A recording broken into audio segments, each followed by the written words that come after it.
Today's an extra special episode of Real Talk. So we have a special guest with us. Would you like to say hi? Hi, I go by Christina. Vincent is my pseudonym, and I'm an author. Very cool. And we will be linking her Instagram and all of our other links to this podcast at the bottom. All right. So I want to talk to you a little about tropes, trope talk today. What is your all-time favorite trope to write about? I really, really enjoy enemies to lovers. I think that's probably my favorite trope. Very nice. And I have a personal question. Have you Yes. experienced that in real life? No, well, more of like friends to lovers or Yeah, or, which is or so kind of enemies to weird, right? friends. Right. Enemies to lovers trope. In regards to books, it's usually pretty drastic. It's these people are like mortal enemies for whatever reason, right? And sometimes they're trying to kill each other, sometimes they're just like in this a huge feud that only one can come out on top and the other one's gonna pretty much be thrown to the streets, right? However, in real life, it's sometimes like that, which if that's the case, you don't want to even tiptoe into that relationship. You don't even want to dip your big toe into it because that is a toxic relationship. No matter what happens on the other side, this is still a person that was willing to try and hurt you without knowing all the details, or maybe with knowing the details, but they were still willing to do harm to you, still trying to hurt you. They're still that kind of person. Stay away from it.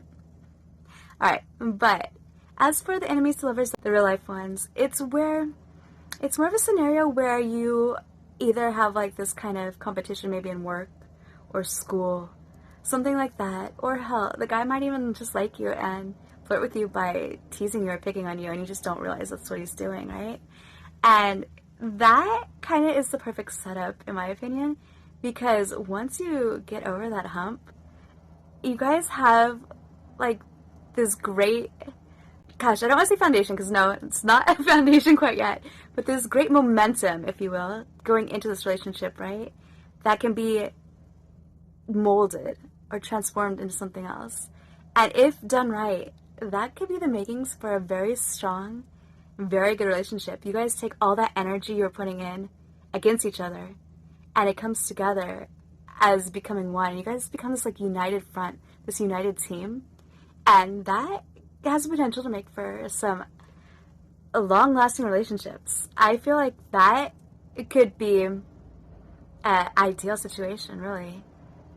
Sometimes, oftentimes starts are a little rocky, a little bumpy, and when you put your all into it, there's no saying where it's gonna stop. It can just have endless possibilities. Right. This guy could like absolutely choose you and just like go to bat for you for life. You never know. It's a gamble.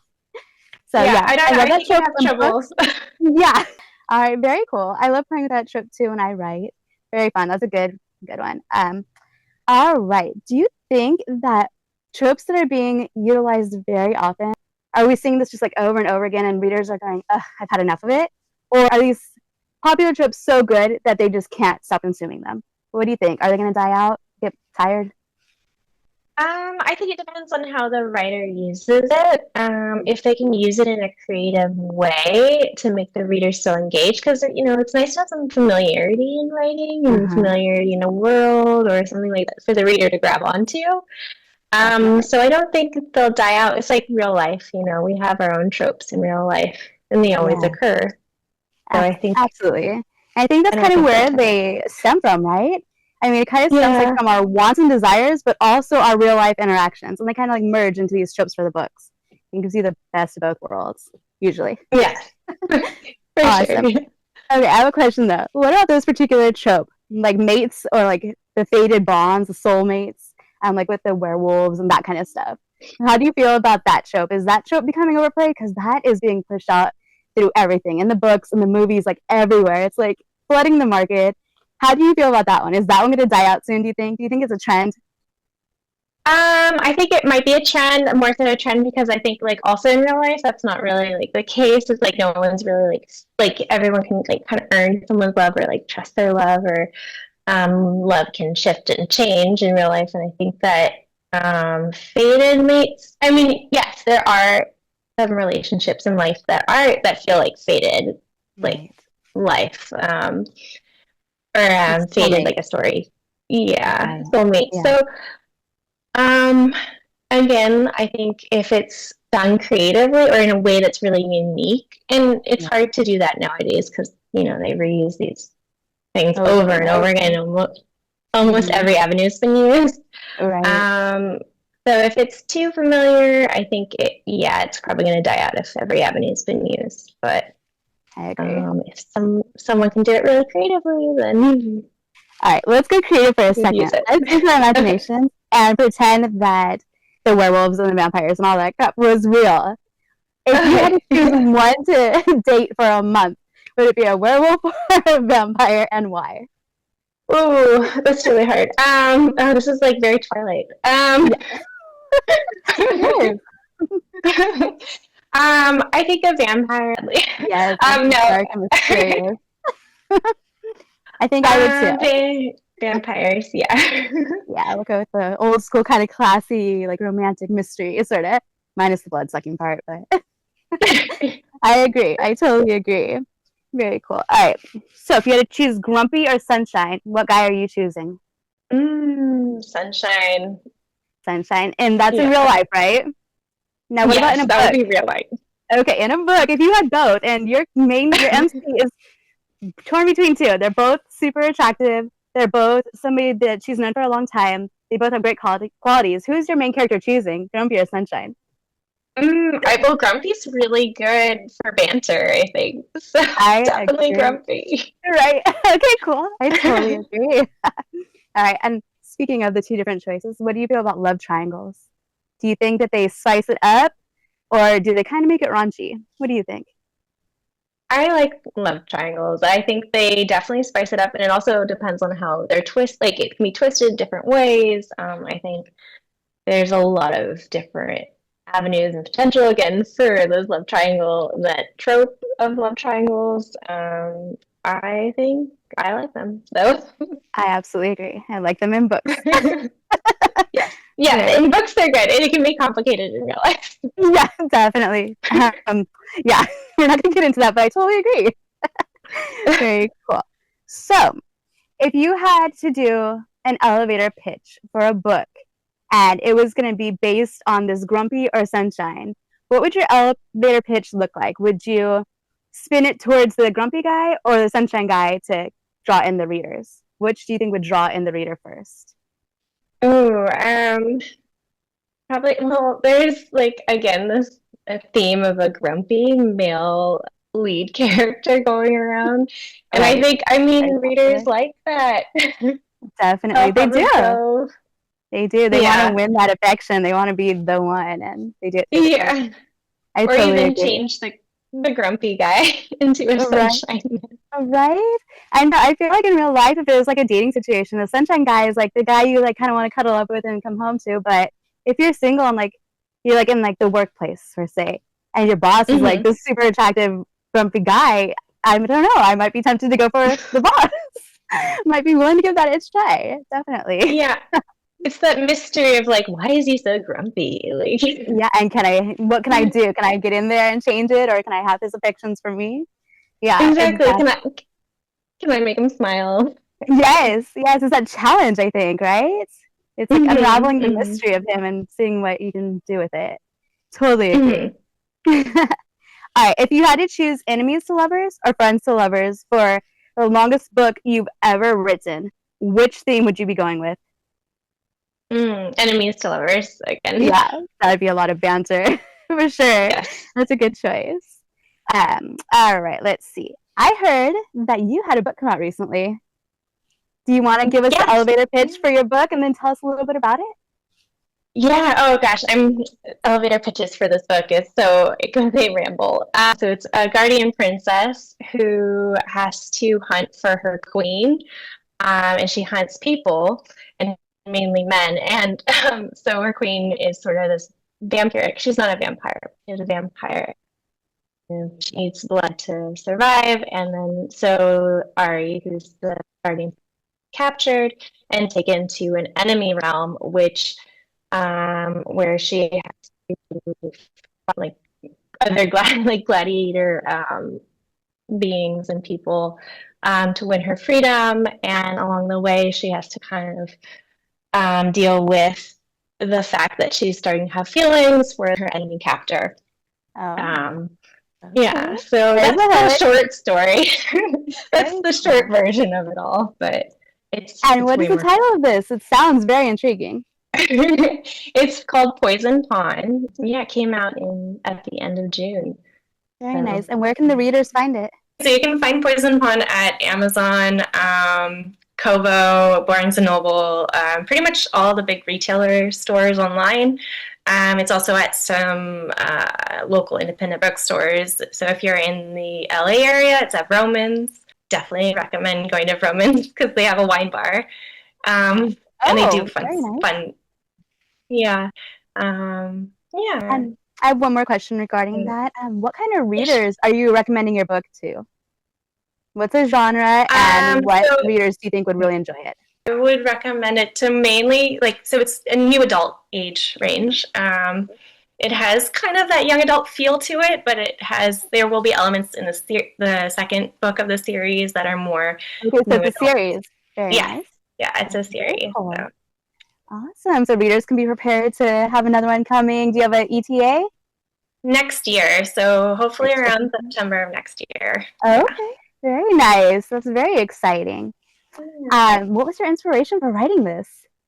Well, a handful of things, but I wrote it during COVID, and at the time, so my main character is a twin, and I'm a twin, so Oh, very cool. yeah. I mean, I'm not at all like my main character's all fiction,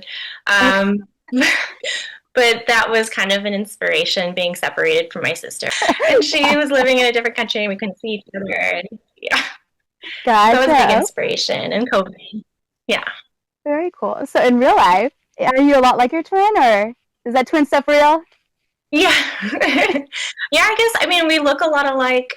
We kind of, when you're younger, you kind of want to, when you grow up together with someone really close, you kind of want to gravitate towards different things. And then as we got older, we gravitated towards the similar things. So, Oh, that's funny.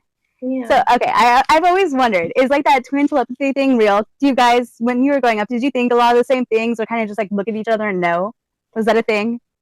Yeah, my friends, like, it was weird because, like, whenever we did road trips, we would kind of finish each other's sentences and just know what we could guess. But I think that comes with being with someone who's you're just really close to, or like long, Right. like you can do that with best friends, but it's basically a best friend and a sibling combined. So. Oh, that's pretty cool. That's something special. Not a lot of people get that. So that is very, very cool. Awesome. So does your character have those elements at all, or no? Actually, no, because these twins are very separate. Okay. They still I don't love want to each give other. away. You don't have to tell me if it's giving away too much of your book. I don't want to.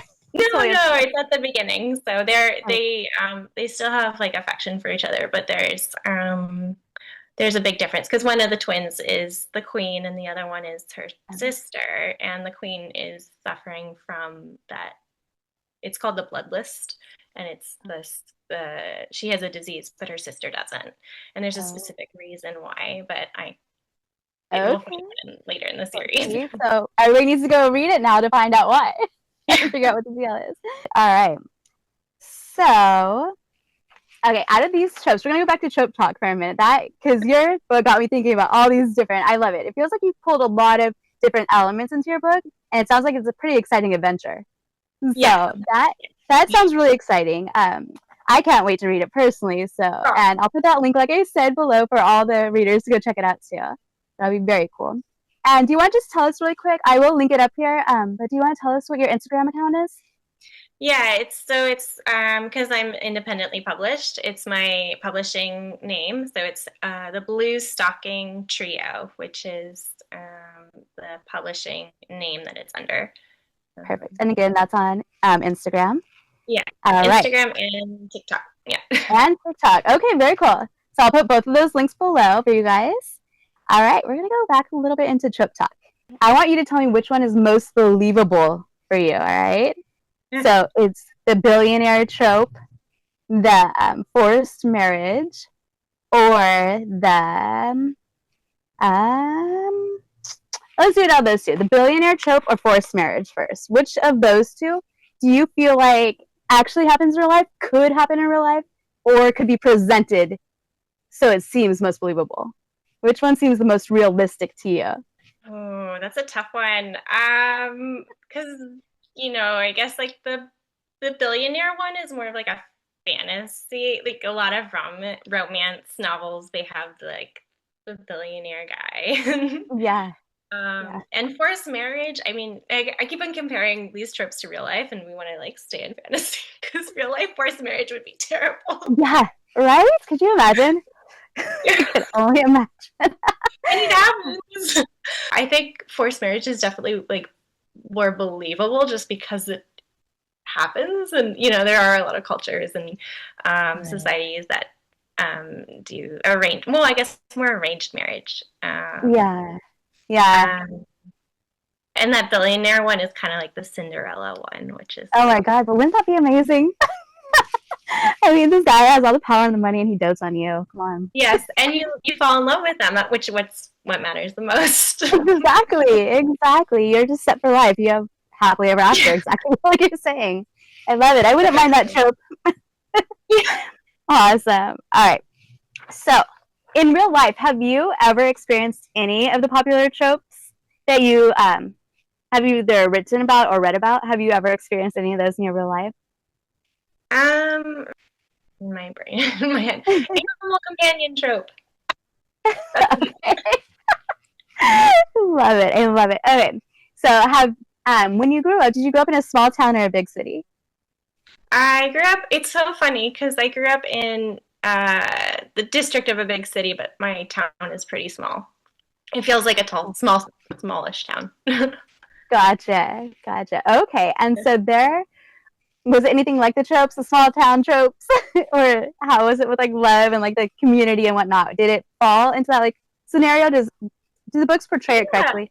actually, they film a lot. So I'm from LA area, so and they in Okay. my hometown, they film a lot of like small towny shows and cutesy things because Oh, the town itself that's looks a little bit like somewhere in the middle of nowhere, but it's actually in nice. LA or near That's LA. wild. I mean, I Yeah. drive through LA frequently because I'm from San Diego, Oh, but yeah, that's pretty cool that they have those little niche areas. Very yeah. cool. Awesome. All right. So, do you have a favorite book? Yes, I do. It's Far from the Madding Crowd, but Okay. this changes every once in a while. I have a few favorite books, but that one popped in my head first. So Nice. Okay. And who's your favorite character in that book? I like the two main characters. I always mess up her name. Bathsheba is the female. Okay. It's a classic. It's Thomas Hardy. Okay. And Gabriel. Gabriel is like always gonna be my favorite male character.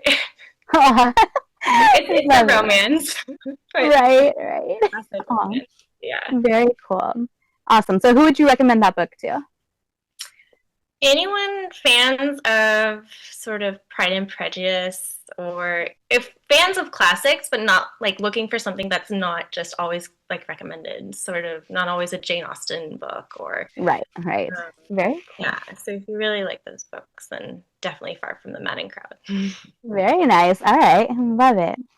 All right. So, last question. I'm going to circle back to you as the author now. Okay.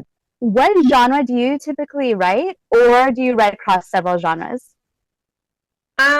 So my books are fantasy, magical realism, a little bit of historical fiction elements. Very Um, cool. Love it. yeah, I write a lot of short stories, and those kind of go over different genres. But Very cool. Awesome. Okay. Is there anything you'd like to tell our listeners today? um, if you're a writer, keep writing, and if you're a reader, keep reading. Awesome. Great advice. I second that. Well, thank you so much for hopping on with us today and taking a little bit of your time. I know it's a little bit later where you are right now, so thank you for staying up with us. And I mean, I guess we put true to the Midnight Readers podcast name, huh? Almost there.